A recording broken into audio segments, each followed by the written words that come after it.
I was 19 at the time, and my mother sent me on a trip up to Flint, Saginaw, and Bay City, Michigan, to renew established business and to sell new prospects.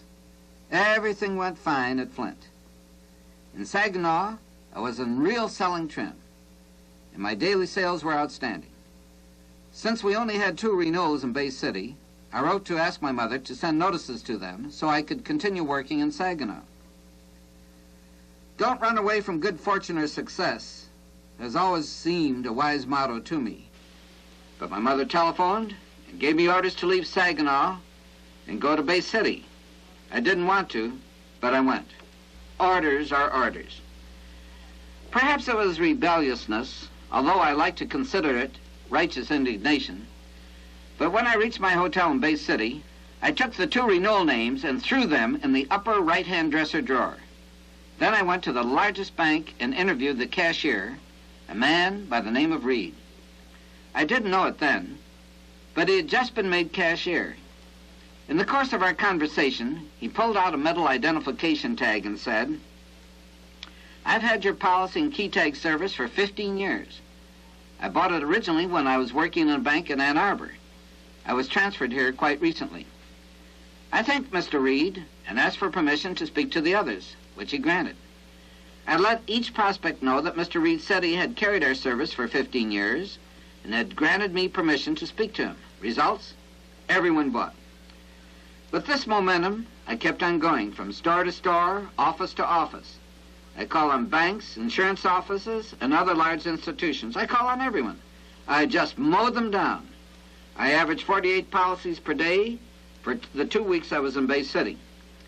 And on the Saturday that I left, in fairness to our policyholders and the company, I opened the upper right-hand dresser drawer, took out the real names, and serviced them too.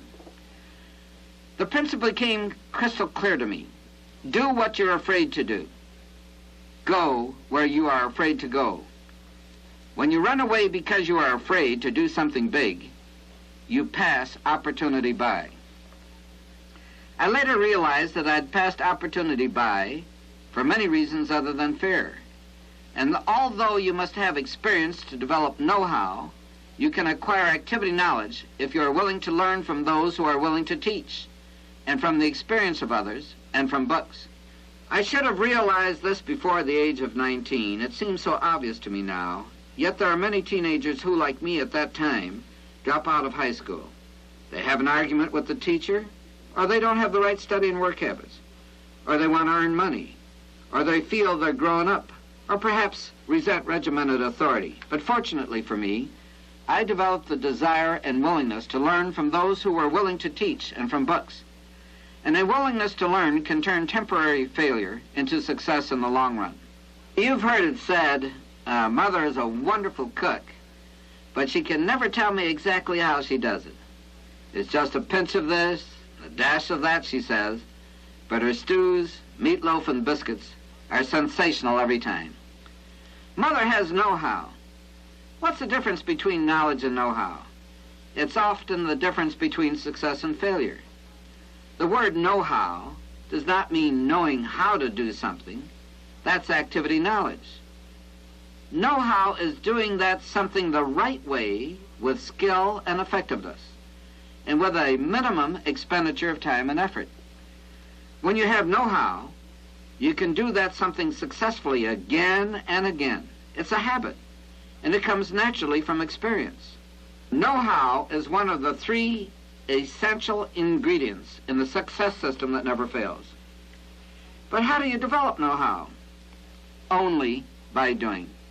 That's the way I developed the know-how I needed to sell accident insurance.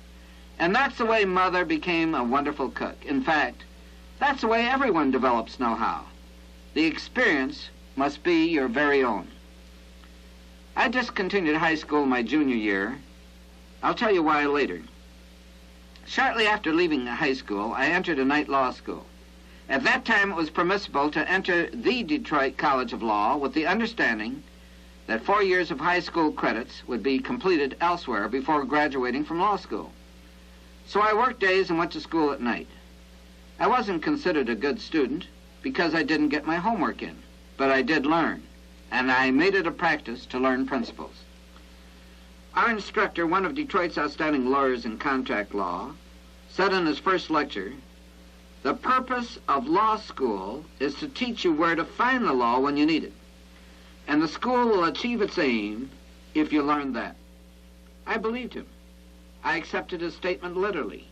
And I doubt if many students with 1 year of law have ever profited as greatly as I did, for I was able to find the law when I needed it and to use it advantageously. Almost all the law that a sales manager or an executive officer of an insurance company needs to know can be found in the state insurance codes, and that's where I found the law when I needed it. I developed the know-how to apply with common sense the knowledge of law gained from the codes and at law school. I don't recall an instance where a legal problem with which I was faced was not decided favorably. During this time, I was operating my own insurance agency, and the know-how became invaluable to me and to the insurance companies I represented. To solve a problem or to reach a goal, you don't need to know all the answers in advance, but you must have a clear idea of the problem or the goal you want to reach. So begin to determine what you really want in the distant, intermediate, and near future. If you are not ready to set distant and intermediate specific concrete goals, be encouraged. It may be more beneficial at this time to decide what your general or abstract objectives should be. To have physical, mental, and moral health, to gain wealth, to be a person of character, to be a good citizen, father or mother, husband or wife, son or daughter. Whatever these general goals, they must of necessity be immediate objectives as well. Everyone has immediate, specific aims or objectives. You know, for example, what you intend to do tomorrow, or what you would like to do next week, or perhaps next month. And it would be easy for you to write down specific immediate goals that will, when achieved, bring you closer to the health, wealth, happiness, or character you expect to acquire in the intermediate or distant future. But you must want to. Now, there are those who have knowledge and know-how, but they don't succeed. For although they know what to do and how to do it, they don't feel like doing it.